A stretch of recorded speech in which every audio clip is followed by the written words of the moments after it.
Hey amazing creatives, thank you for joining me today. Now we're going to make this piece together as it's layer with me time. And I'm going to walk you through each stage of this project. But of course you don't have to make the exact same project, and I'll give you tips on how to add your own spin to it as we go along for those of you who are ready to take your art to the next level. And I would really love to see the results. So think of this like an art class where we all share our projects at the end.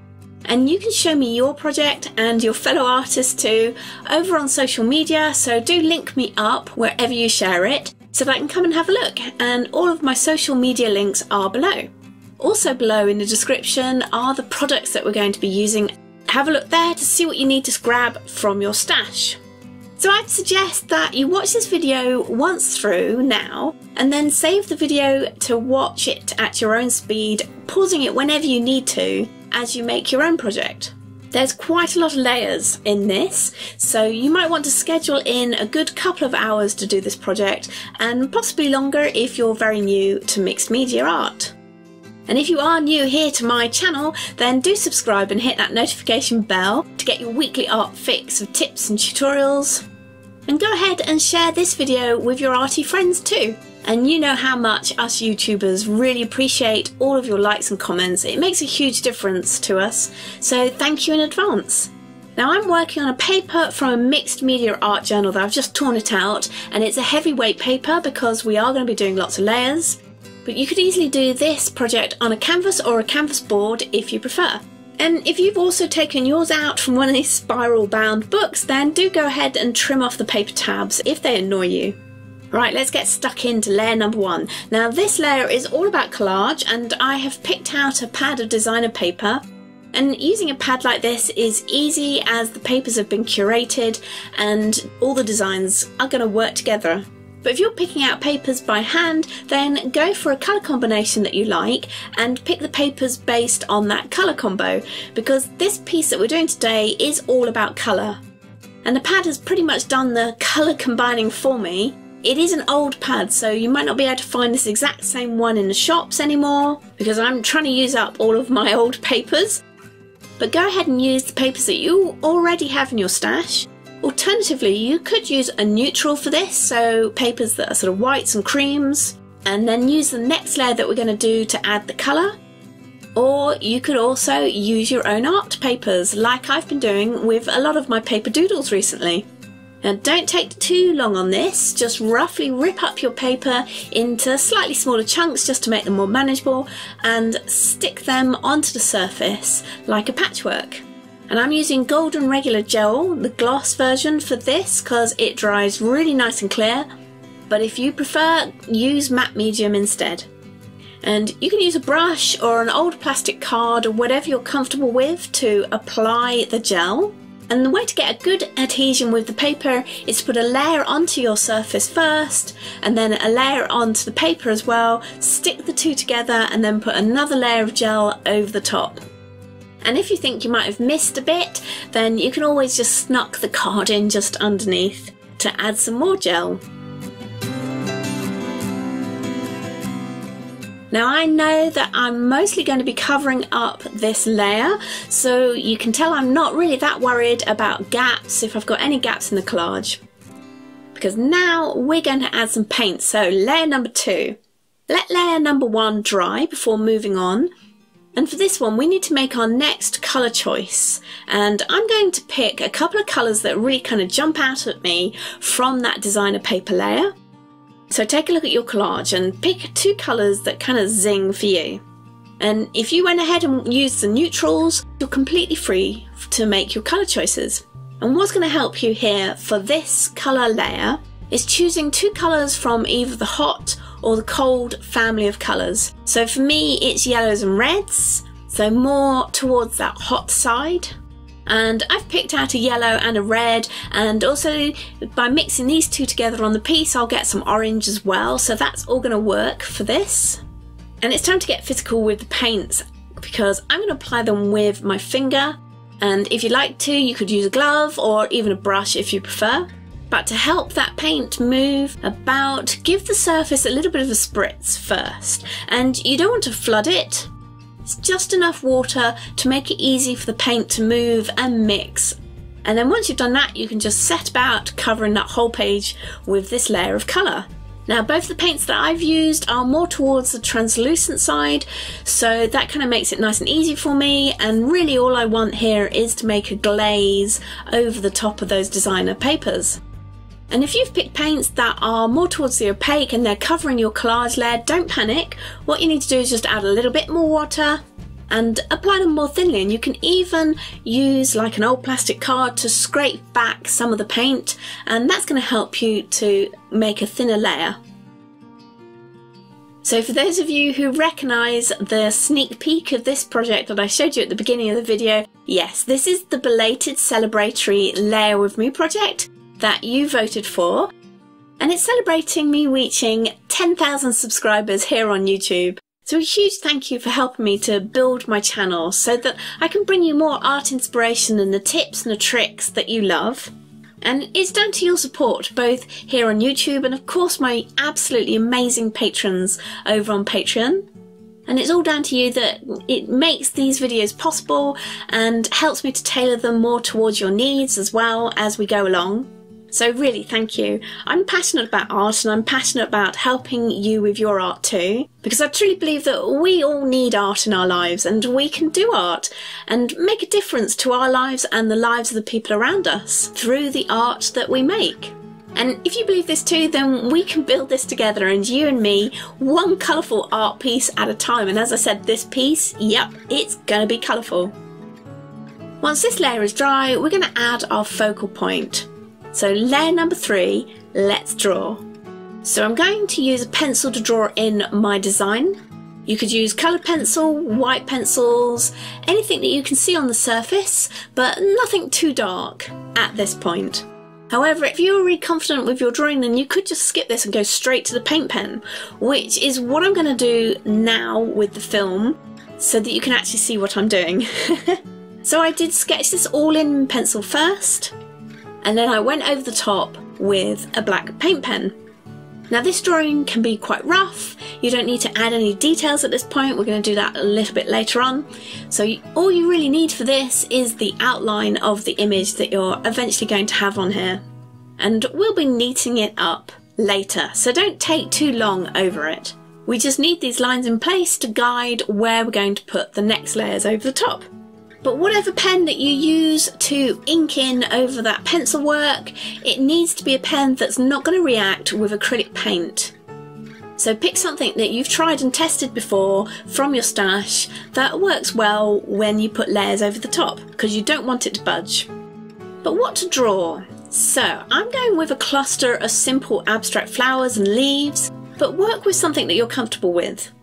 And you can keep it really simple and just use some simple shapes, and we all love circles, don't we? So you could do that, or how about hearts? Or you could go more complex and try clustering butterflies together, or maybe even doing a plant in a pot. Or what about a tree? It's entirely up to you.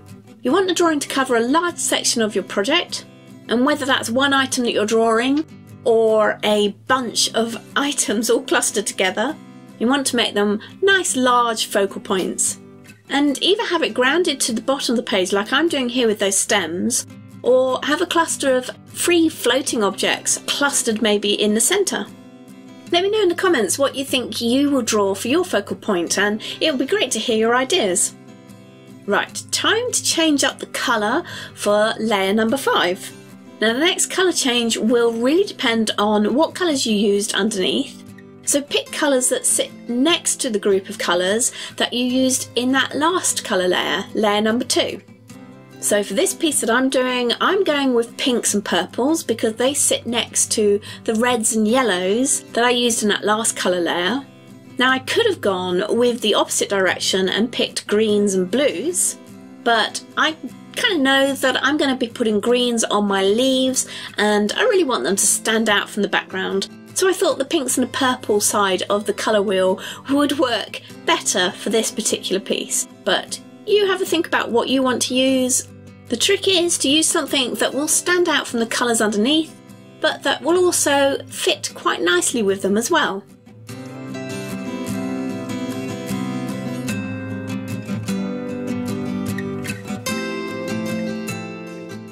Now I want this layer to cover all the spaces between the flowers and those stems of that focal image.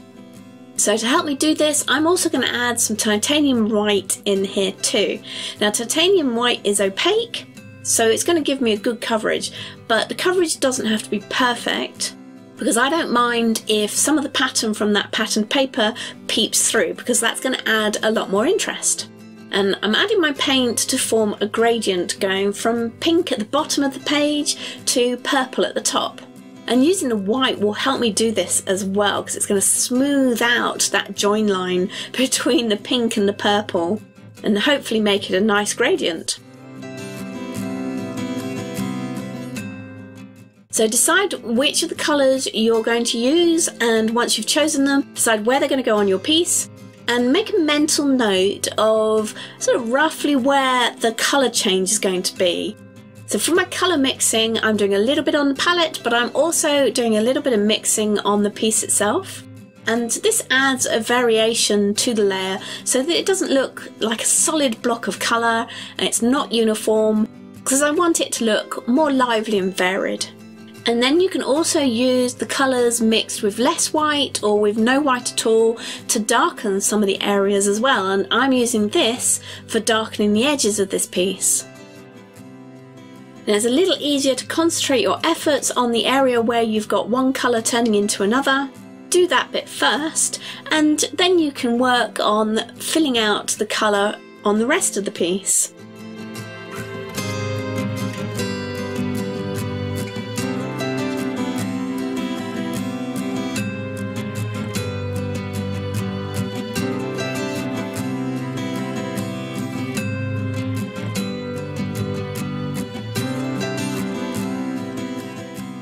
Don't worry at all if you cover some of your lines with that acrylic paint, because remember, they were just guidelines. Now we're going to go in and reinstate the lines and make that focal image really pop. So once your background is dry, it's time to go back over the lines with your paint pen again, and this time you want to do a good job and take a little bit more care over those lines, because this layer is going to be a lot more noticeable.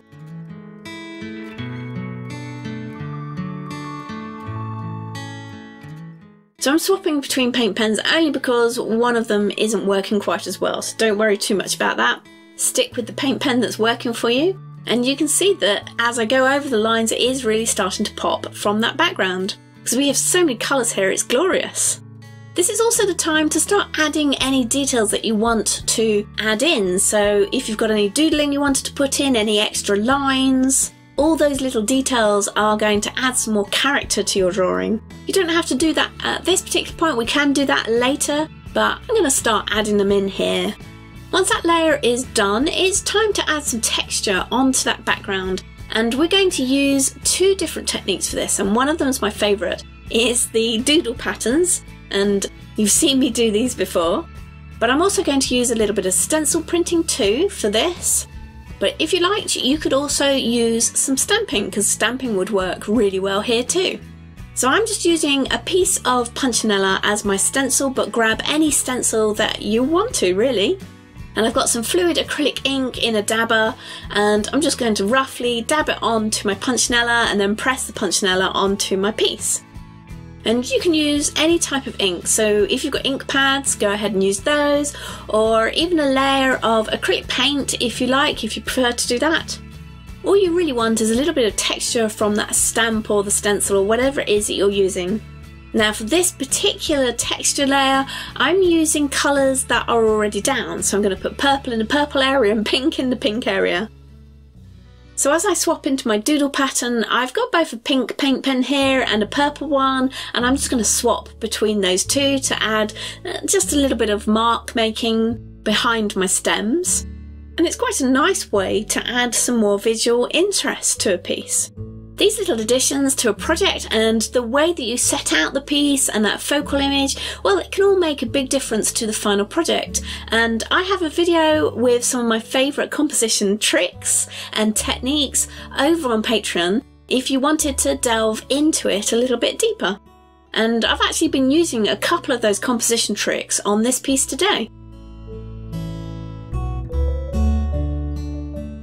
Now I don't have any pink ink, So what I'm going to do is just use my paint pen to add pink to that punchinella. It takes a little bit longer, but it still kind of works, and if you don't have what you need, well, you just have to make the best with what you do have.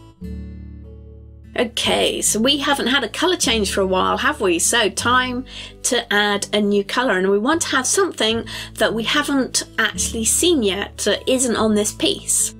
So have a look at your piece, have a look at the colours that you've already been using, and try and pick something that's going to stand out and that isn't already on your piece. And for me, the aqua paint pen fits perfectly for this, but you'll need to pick something that you've got in your stash and that fits well with the colours you've already got on there. Metallics, there's a possibility that could also work well for you. And if you don't have the exact colour that you need, or the colour that you've got isn't an opaque, so it's not going to stand out, then what you could do is do a white layer and then use that other colour over the top of the white. And once you've done that, if you like, you can also add that colour into some of the details on your focal point if you wanted to. It's not imperative, you don't have to, but if you felt that colour was kind of sticking out a bit too much, add it into some other areas on the page, and that will just make it look a little bit more like it's meant to be there. Right, what layer are we up to? Layer number 8, I think. And for this layer, it's time to add some final colour touches to really bring that focal image out. Because at the moment, it's all pretty much the same colour, which is fine. You could stop here. You've still got a very striking piece. But I want to add some more colours to the flowers and leaves just to make them really stand out more. Now, my first paint layer was warm colours, and I'm going to stick to that warm colour combination for the flowers too. So again, I've picked out, well, some pinks and some yellows, and I'm going to use a brown to mix them with to make them a little bit darker. So this works very well for shaded areas.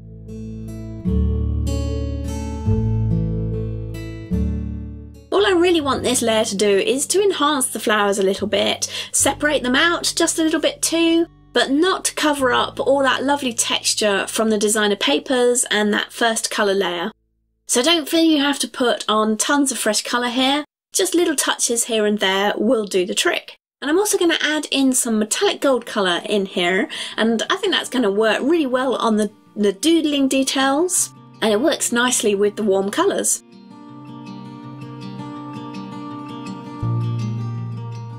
When it comes to leaves and the stems, I think a little bit of a nice dark green will work really nicely here, and I'm going to use yellow with the green to be my highlights.